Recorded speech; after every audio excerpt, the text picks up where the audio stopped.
जिस ईगो को आपने बिल्कुल पाल पोस करके मुस्टंडा बना दिया था, ताकतवर बना दिया था, तो वो जब कमजोर पड़ने लगेगा तो वो बिलबिला उठेगा, उससे बिल्कुल बर्दाश्त नहीं होगा। सभी को राधे कृष्ण में सुमन स्वागत करती हूँ आपका अपने चैनल में। रिश्ते में समझौता करना कहीं आपके शोषण का कारण तो नहीं बन रहा है? रिश्ते में कंप्रोमाइज करते करते हमें ये समझ नहीं आता है कि हम कंप्रोमाइज कर रहे हैं, हमारा एक्सप्लॉइटेशन हो रहा है। देखिए, रिश्ता दो लोगों से बनता है और दोनों के बीच में जब प्यार का आदान प्रदान होता है तो रिश्ता मजबूत होता है। यानी कि लेने और देने से, कुछ आप ले रहे हैं, कुछ आप दे रहे हैं।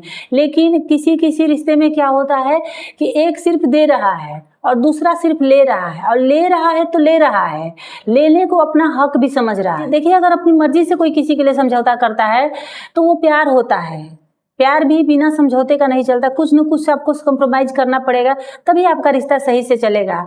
लेकिन उसकी मर्जी के बिना उससे अगर कोई चीज़ कराया जाए, उसे दबा के करवाया जाए, तो वो शोषण होता है, वो एक्सप्लॉइटेशन होता है। जहाँ एक की आवाज़ को बिल्कुल दबा दिया जाए, उसे बोलने का हक भी न दिया जाए, उसकी ज़रूरतों को अनदेखा कर दिया जाए, तो क्या होता है, चुप्पी आ जाती है, और वो चुप्पी धीरे धीरे धीरे धीरे करके दर्द का कारण बन जाती है। देखिए, हर इंसान को सहनशील होना जरूरी है, उसमें धैर्य होना बहुत जरूरी है। लेकिन जब आप ज़्यादा सहनशील हो जाते हैं तो सामने वाला क्या करता है कि आपको कमज़ोर समझने लगता है, और कमज़ोर करके आपकी बिना मर्जी के आपसे कुछ भी करवाएगा, आपके साथ वो इंसान कुछ भी करेगा, तब वो होता है आपका शोषण कर रहा है। आप वहाँ कंप्रोमाइज़ नहीं कर रहे हो। आपको अगर ये लग रहा है कि हम तो कंप्रोमाइज़ कर रहे हैं अपने रिश्ते को चलाने के लिए, तो वो आप कंप्रोमाइज़ नहीं कर रहे हो, आपका एक्सप्लॉइटेशन हो रहा है वहाँ। देखिए, कंप्रोमाइज़ रिश्ते को मजबूत बनाता है, लेकिन जब शोषण होता है तो शोषण एक खाई है और उसमें गिर करके रिश्ते को दम तोड़ना ही तोड़ना है।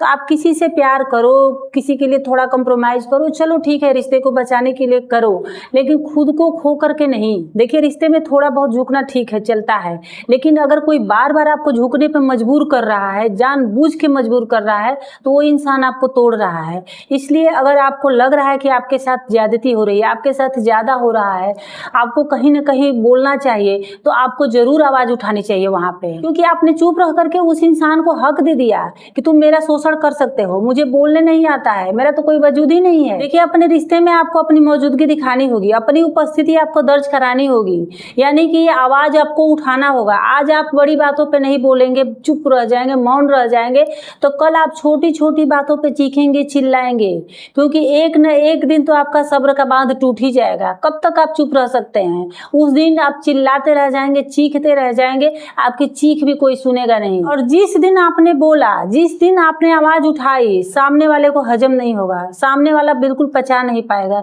क्योंकि वो तो आपको खामोश देखा है, आपको बर्दाश्त करते देखा है, तो आप कैसे बोल सकते हो? अब क्या होगा कि उसका ईगो हर्ट होगा। जिस ईगो को आपने बिल्कुल पाल पोस करके मुस्टंडा बना दिया था, ताकतवर बना दिया था, तो वो जब कमजोर पड़ने लगेगा तो वो बिलबिला उठेगा, उससे बिल्कुल बर्दाश्त नहीं होगा, और नतीजा आपके रिश्ते के बीच में दीवार, जो आपने चुप रह करके, खामोश रह करके, बर्दाश्त करके पढ़ने नहीं दिया था, अंततः वो पढ़ ही जाएगा। जब जिस दिन आप बोलोगे, जिस दिन खुद के लिए आवाज़ उठाओगे, उस दिन रिश्ते में दीवार पड़नी तय है। रिश्ता टूटे न टूटे, लेकिन खाई तो आ ही जाएगी, दरार तो आ ही जाएगी। मैं ये बिल्कुल नहीं कह रही हूँ कि आप छोटी छोटी बात को बतंगड़ बना के सामने वाले से लड़ाई झगड़े करिए, चीखिए, चिल्लाए, लेकिन हाँ, जहाँ आपको लग रहा है कि आप सही हो, सामने वाला आपके साथ गलत कर रहा है, तो अपनी क्वालिटी को मेंटेन करते हुए, आपकी जो क्वालिटी है अच्छे की, तो आप अच्छे ही रहिए, आप किसी के लिए बुरे मत बनिए, अपनी क्वालिटी मत खोइए, अपने क्वालिटी को मेंटेन करते हुए उसका जवाब दे दीजिए।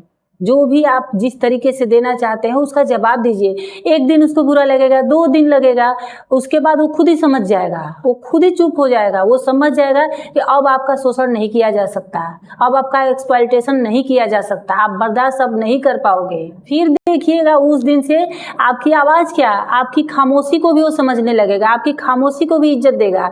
जब आप चुप रहेंगे तो उसको लगेगा कि ये चुप है इंसान, इसके अंदर ज़रूर कुछ न कुछ चल रहा है। देखिए, कोई भी इंसान, हम हो, आप हो, कोई भी इंसान, जब रिश्ता नया नया होता है तो हम अपना जितना अंदर हमारे होता नहीं, जितनी कैपेसिटी होती नहीं, उससे ज़्यादा हम सामने वाले को देते हैं, उससे ज़्यादा हम बर्दाश्त करते हैं।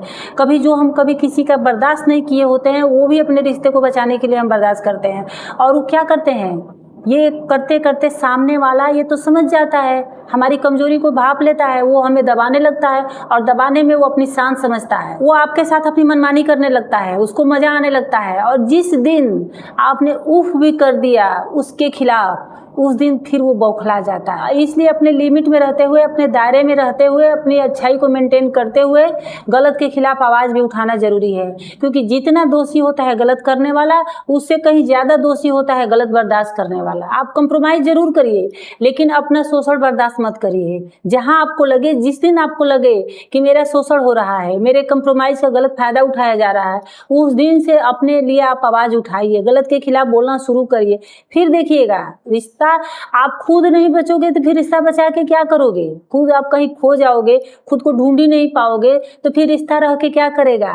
रिश्ता भी चाहिए और आप खुद भी चाहिए। अगर ये वीडियो आपको थोड़ी सी भी यूजफुल लगी होगी तो लाइक, शेयर, कमेंट और सब्सक्राइब कर दीजिएगा, और बेल आइकन को भी प्रेस करना मत भूलिएगा, ताकि जब भी मैं वीडियो डालूं आप लोगों को नोटिफिकेशन मिले और आप देख पाएँ तुरंत के तुरंत।